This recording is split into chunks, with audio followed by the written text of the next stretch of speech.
ತೀವ್ರ ಕುತೂಹಲವನ್ನ ಕೆಳಿಸ್ತಾ ಇದೆ ಮಂಡ್ಯ ಕ್ಷೇತ್ರ ಚುನಾವಣಾ ಗೆಲುವಿಗಾಗಿ ಸುಮಲತಾ ಅವರು ಕೂಡ ತಂತ್ರವನ್ನ ಹೆಣಿತಾ ಇದ್ದಾರೆ. ಪ್ರಬಲ ಪೈಪೋಟಿಯನ್ನ ನೀಡಲು ಸುಮಲತಾ ಅವರು ಕೂಡ ರೆಡಿಯಾಗಿದ್ದಾರೆ. ಮಂಡ್ಯ ಕ್ಷೇತ್ರ ದಿನದಿಂದ ದಿನಕ್ಕೆ ರಂಗೇರ್ತಾನೆ ಇದೆ.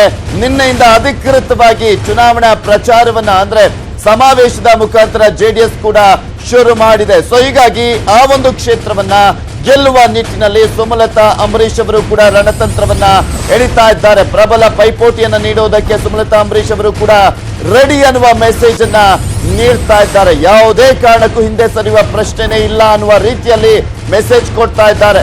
ಎಸ್.ಎಂ. ಕೃಷ್ಣ ಅವರನ್ನ ಭೇಟಿ ಮಾಡಲಿದ್ದಾರೆ ಸುಮಲತಾ ಅಂಬರೀಶ್ ಅವರು.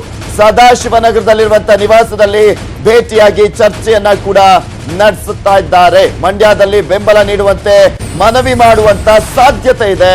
ಸುಮಲತಾ ಅಂಬರೀಶ್ ಅವರು ಮಂಡ್ಯದಲ್ಲಿ ತಮ್ಮದೇ ಆದಂತ ವೋಟ್ ಬ್ಯಾಂಕ್ ಅನ್ನ ಹೊಂದಿದ್ದಾರೆ. ಮಾಜಿ ಸಿಎಂ ಆಗಿರುವಂತಹ ಎಸ್.ಎಂ. ಕೃಷ್ಣ, ಹೀಗಾಗಿ ಎಸ್.ಎಂ. ಕೃಷ್ಣ ಬೆಂಬಲ ಕೋರಲಿದ್ದಾರೆ.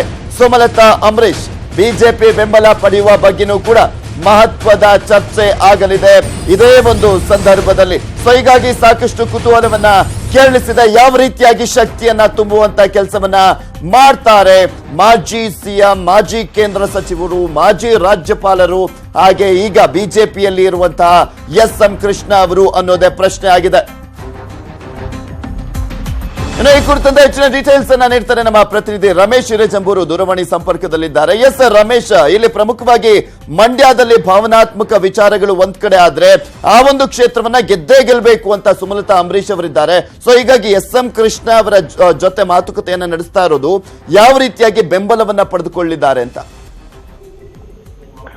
ಪೃಥ್ವಿರಾಜ್, ಮಂಡ್ಯದಲ್ಲಿ ಈಗಾಗಲೇ ಸುಮಲತಾ ಅವರು ಪಕ್ಷೇತರ ಅಭ್ಯರ್ಥಿಯಾಗಿ ಕಣಕ್ಕಿಳಿಯುವಂತದ್ದು ಸ್ಪಷ್ಟ ಆಗಿದೆ. ಸೊ ಆ ಹಿನ್ನೆಲೆಯಲ್ಲಿ ಬಿಜೆಪಿ ಕೂಡ ಬಾಹ್ಯವಾಗಿ ಬೆಂಬಲವನ್ನ ಕೊಡ್ಲಿಕ್ಕೆ ತೀರ್ಮಾನವನ್ನ ಮಾಡಿರುವಂತದ್ದು ಒಂದು ಕಡೆ ಆದ್ರೆ, ಮತ್ತೊಂದು ಕಡೆಯಲ್ಲಿ ಮಂಡ್ಯ ಕ್ಷೇತ್ರದಲ್ಲಿ ಸುಮಾರು 50 ವರ್ಷಗಳ ಕಾಲ ರಾಜಕಾರಣವನ್ನ ಮಾಡುವುದರ ಮೂಲಕ ಮಂಡ್ಯ ಕ್ಷೇತ್ರದಿಂದಲೇ ಗೆದ್ದು ಬಂದಿರತಕ್ಕಂತ ಎಸ್.ಎಂ. ಕೃಷ್ಣ ಅವರು ಇಡೀ ಮಂಡ್ಯ ಲೋಕಸಭಾ ಕ್ಷೇತ್ರದಲ್ಲಿ ತಮ್ಮದೇ ಆದ ಒಂದು ವೋಟ್ ಬ್ಯಾಂಕ್ ಅನ್ನ ಹೊಂದಿದ್ದಾರೆ. ಸೊ ಆ ಹಿನ್ನೆಲೆಯಲ್ಲಿ ಎಸ್.ಎಂ. ಕೃಷ್ಣ ಅವರನ್ನ ಇವತ್ತು ಮಧ್ಯಾಹ್ನ 12 ಗಂಟೆಗೆ ಸುಮಲತಾ ಅವರು ಭೇಟಿ ಮಾಡೋದ್ರ ಮೂಲಕ ಮಂಡ್ಯ ಕ್ಷೇತ್ರದಲ್ಲಿ ಚುನಾವಣೆ ಕಣಕ್ಕೆ ತಾವು ಇಳಿತಾ ಇರುವಂತದ್ದು, ಜೊತೆಗೆ ಪಕ್ಷೇತರ ಅಭ್ಯರ್ಥಿಯಾಗಿರುವ ಹಿನ್ನೆಲೆಯಲ್ಲಿ ತಮ್ಮ ಅಭಿಮಾನಿಗಳಿಗೆ ಮತ್ತೆ ಏನು ತಮ್ಮ ಕಾರ್ಯಕರ್ತ ಬಂಧುಗಳಿಗೆ ಅವ್ರಿಗೆಲ್ಲರೂ ಕೂಡ ನೀವು ಹೇಳಬೇಕು, ಆ ಮೂಲಕ ನನಗೆ ಬೆಂಬಲವಾಗಿ ನಿಲ್ಲಬೇಕು ಅನ್ನುವಂತ ಒಂದು ಮನವಿಯನ್ನ ಹಿರಿಯ ನಾಯಕರಂತ ಎಸ್.ಎಂ. ಕೃಷ್ಣ ಅವರಿಗೆ ಮಾಡಿಕೊಳ್ಳಿದ್ದಾರೆ. ಸೊ ಆ ಹಿನ್ನೆಲೆಯಲ್ಲಿ ಇವತ್ತು ಮಧ್ಯಾಹ್ನ 12 ಗಂಟೆಗೆ ಮುಹೂರ್ತ ಫಿಕ್ಸ್ ಆಗಿರ್ತಕ್ಕಂಥದ್ದು.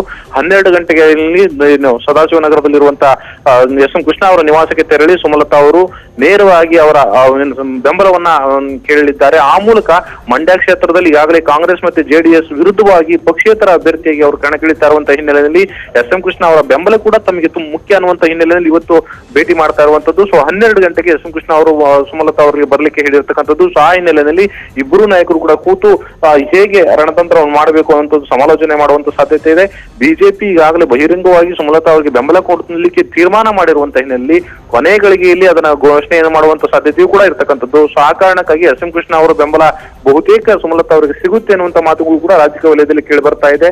ಸೊ ಆ ಕಾರಣಕ್ಕಾಗಿ ಖುದ್ದಾಗಿ ಸುಮಲತಾ ಅವರು ಇವತ್ತು ಮಧ್ಯಾಹ್ನ ಭೇಟಿ ಮಾಡಿ ಎಸ್.ಎಂ. ಕೃಷ್ಣ ಅವರ ಬೆಂಬಲವನ್ನ ಕೇಳ್ತಾ ಇರುವಂತದ್ದು.